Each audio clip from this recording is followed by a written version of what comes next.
Hello everyone, Radhe Radhe. कैसे हो आप सब? उम्मीद करती हूँ कि आप सब अच्छे ही होंगे और स्वागत है आपका फिर से मेरे एक और छोटे से न्यू व्लॉग में। तो ये व्लॉग है मेरा संडे का, जो कि आपके पास मंगलवार को पहुँच रहा है। और यहाँ पर हम तीनों देवरानी जेठानी गए थे घूमने, क्योंकि संडे के दिन सभी के पास फुर्सत होती है और वो इतनी जल्दबाजी नहीं रहती खाना बनाने की, जो कि हर दिन होती है। जो कि बच्चे स्कूल कॉलेज जाते हैं तो फिर सुबह ही सुबह हो जाता है रूटीन शुरू, और थोड़ा सा भी लेट नहीं हो सकते क्योंकि वो समय एक बंधा हुआ समय होता है।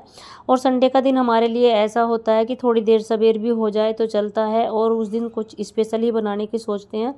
तो इसीलिए यहाँ पर हम भी आज फ्री थे। वैसे तो बच्चों के पापा शनिवार को या संडे को जाते हैं ड्यूटी, इनकी छुट्टी रहती है मंडे को और बच्चों की रहती है संडे को। तो मेरे लिए सभी दिन एक से हैं, लेकिन यहाँ पर ये तो थोड़ा लेट जाते हैं और बच्चे जाते हैं जल्दी, तो फुर्सत मिल जाती है। तो हम पहले घूमने के लिए निकल गए थे और घूमकर हम खूब अच्छे से देर में आए थे। तो आने के बाद मैंने पकौड़ियों की तैयारी कर दी थी, तो बच्चे अभी सो रहे थे। तो मैंने कहा बच्चों के पापा से कि आप खा लो और आज आप खा के ही जाओ गर्मा गर्म पकौड़ी और चाय। तो इन्होंने कहा ले आओ और तुम भी आ जाओ। तो मैंने भी इनके साथ बैठ के 2-4 पकौड़ी खा ली थी। फिर मैंने दोबारा से उतार दी जब बच्चे सो के उठ गए थे, तो फिर बच्चों के लिए गर्मा गर्म पकौड़ी मैंने उतार दी थी। और बच्चे बहुत खुश हो गए थे अपनी मनपसंद नाश्ता देखकर, क्योंकि बच्चे को तो आप समझते ही हो कि इन्हें तो कुछ ना कुछ ऐसा ही चाहिए। इन्हें मतलब ऐसे खाने से कोई मतलब नहीं होता जैसा कि हम सोचते हैं कुछ अच्छा खा ले, बस इन्हें चटपटा चाहिए। यहाँ फिर उसके बाद मैंने कर दी थी खाना बनाने की तैयारी। मैंने बनाई थी लौकी और दाल की सब्जी और रोटियाँ, क्योंकि बच्चों को भी 2-3 घंटे में भूख लगी आएगी तो ये भी खा लेंगे। और बच्चों के पापा के लिए लंच पैक भी मैंने कर दिया था। तो थोड़ी सी रोटियाँ बना ली थी और सब्जी बना ली थी, क्योंकि भाई सब्जी रोटी तो खाएंगे ही बाद में। तो यहाँ पर सारा काम करने के बाद मैंने अपनी किचन को समेट लिया है, क्योंकि भाई खुला किचन बहुत गंदा लगता है और मैं इसमें बहुत मेहनत करती हूँ रोज़ डेली ही साफ़ करने में। देखिए, कभी अगर हमारा किचन बंद है तो एक बार को हम सोच सकते हैं कि आज कम साफ़ सफाई कर ले, लेकिन जब खुला किचन होता है तो उसमें डेली की ही मुझे उतनी ही साफ़ सफाई करनी होती है। और मैं ये सोचती हूँ कहीं कोई दाग धब्बा या कहीं भी कुछ चीज़ रह ना जाए, इतनी अच्छे साफ़ सफाई करती हूँ। लेकिन फिर भी किचन बड़ा हो तो ज़्यादा अच्छा रहता है। मेरा छोटा सा ही किचन है, जैसा भी भगवान ने हमको दे रखा है अच्छा है। बस मैं तो यही सोचती हूँ, क्योंकि जो लोग ऐसे हैं जिनके पास कुछ भी नहीं है वो भी जीते हैं, लेकिन भगवान ने यहाँ पर सभी कुछ हमें दिया है, हाथ पैर आँख नाक सब कुछ अच्छे से दिया है। तो भगवान का बहुत बहुत धन्यवाद मैं करती हूँ। और घर घर तो घर होता है, छोटा हो या बड़ा हो, तो इसीलिए भगवान का बहुत बहुत धन्यवाद करती हूँ कि भगवान ने किसी चीज़ की कोई कमी नहीं रखी है। और भगवान उन सब को भी सब कुछ दे जिनके पास कुछ भी नहीं है। तो यहाँ पर किचन मेरी साफ़ हो गई थी और थोड़े से बर्तन थे, इन्हें भी मैं साफ़ कर लेती हूँ। अब बस झाड़ू पोछा और रह गया है। काम करके ही निपटी थी कि 2 बाबा जी आ गए थे और ये बाबा जी बोल रहे थे कि बेटा आज हमें भंडारा करना है और आप हमें नाच दे दो। गेट तो वैसे हम बंद रखते हैं, लेकिन पता नहीं कैसे खुला रह गया और ये बाबा जी सीधे अंदर ही आ गए। वैसे तो आजकल आप समझ ही सकते हो किसी को बैठाना या बुलाना बहुत ही गलत माना जाता है, क्योंकि कुछ ऐसे कांड हो जाते हैं जिनके होते हुए हर इंसान यही चाहता है कि घर में किसी को भी ना बढ़ाएं। लेकिन ये जो ना दोनों बंदे खुद ही आ गए थे एकदम से, और गेट खोला था कि बेटा हमें अनाज दे दो, हमें भंडारा करना है। तो मैंने जो ये बाल्टी ले रहे थे उनमें से आधी बाल्टी अनाज की कर दी थी। फिर उसके बाद ये कहने लगे कि बेटा हमें भूख लगी है, हमें तो खाना भी खाना है। फिर मुझे थोड़ा डर सा भी लगा और ये खाट पर बैठ गए। तो मैंने कहा चलो बाबा जी बैठ जाओ, ठीक है। मैं अभी खाना बना के लाई। मैंने एकदम से आटा लगाया और सब्ज़ी मेरे पास जो सुबह बनाई थी वो रखी थी, अभी किसी ने खाई नहीं थी। तो मैंने आटा लगाने के बाद तुरंत इनके लिए खाना बना दिया।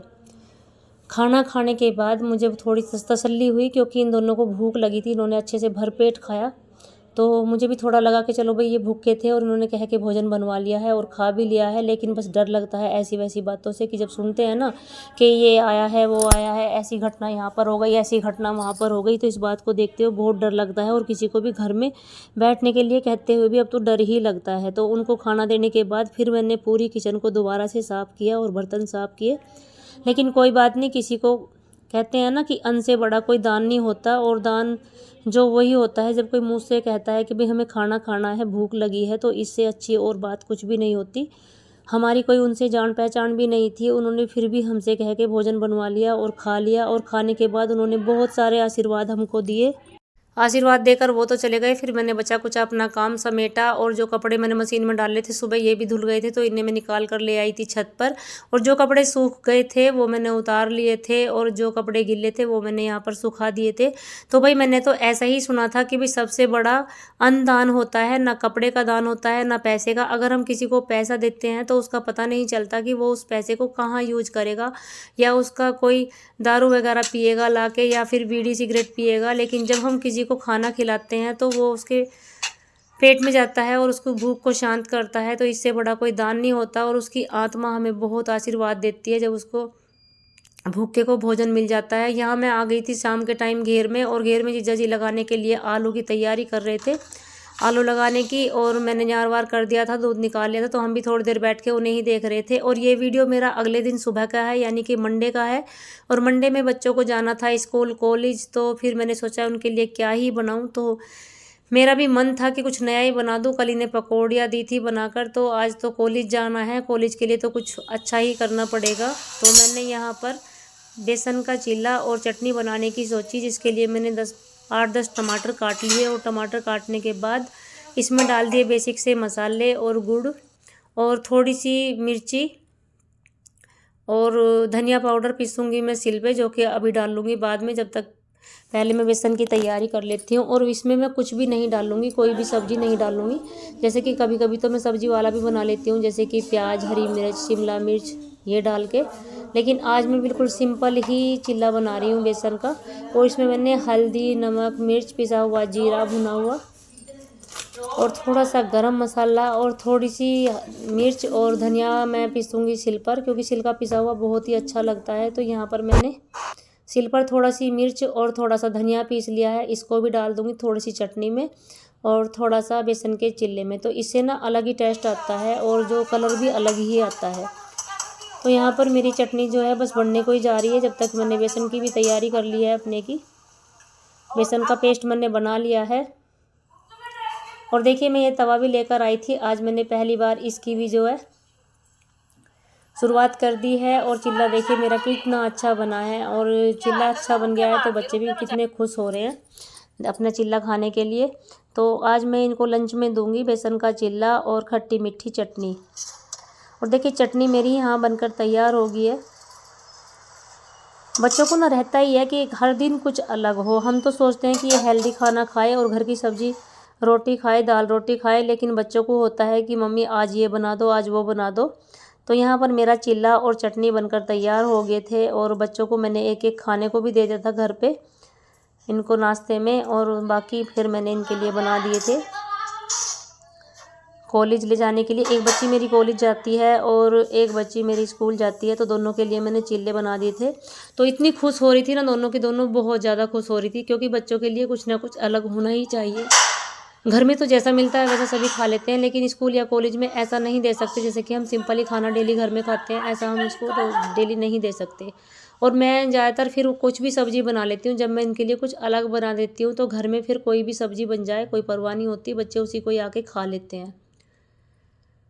तो भाई ये फिर शाम का टाइम है और मुझे निकालना है आज मावा, क्योंकि मुझे बनाने थे थोड़े से आटे वाले लड्डू। तो भाई गैस पे इतनी जल्दी काम नहीं होता जितनी जल्दी चूल्हे पे हो जाता है। तो दूध निकाल कर लाई थी घेर में से और मैं आ गई थी सीधा छत पे, क्योंकि मुझे मावा निकालना था। तो मैंने आके चूल्हा जला लिया था, और चूल्हा भी मेरा फूटने वाला हो रहा है। इसे दोबारा से बनाऊंगी, क्योंकि जो बारिश के दिन थे तब ये ऐसा ही हो गया था, तो मैं इसमें कुछ भी काम अब नहीं कर रही थी। तो अब मैं इसे फिर से तैयार कर लूँगी। लेकिन आज मावा मैंने ऐसे ही निकाल लिया था आके इस पर, और थोड़ी सी शकरकंदी भी उबालनी थी। तो मैंने आलस ना करते हुए मैं छत पे ही आ गई थी कि जल्दी से जाकर जो है झीना लगा लूँ चूल्हे में, और काम जो है जल्दी हो जाएगा। गैस पे तो मुझे ना बहुत देर लगती है और आलस भी आता है, क्योंकि उस पर काम जो 2 मिनट का होता है वो 5 मिनट में होता है। तो मिलूँगी फिर एक और व्लॉग के साथ, तब तक के लिए राधे राधे सभी को। और अच्छा लगे तो लाइक शेयर कमेंट ज़रूर करना। तो जो मेरे चैनल पर पहली बार आए हों तो इसे सब्सक्राइब ज़रूर कर लेना। तो भाई राधे राधे सभी को।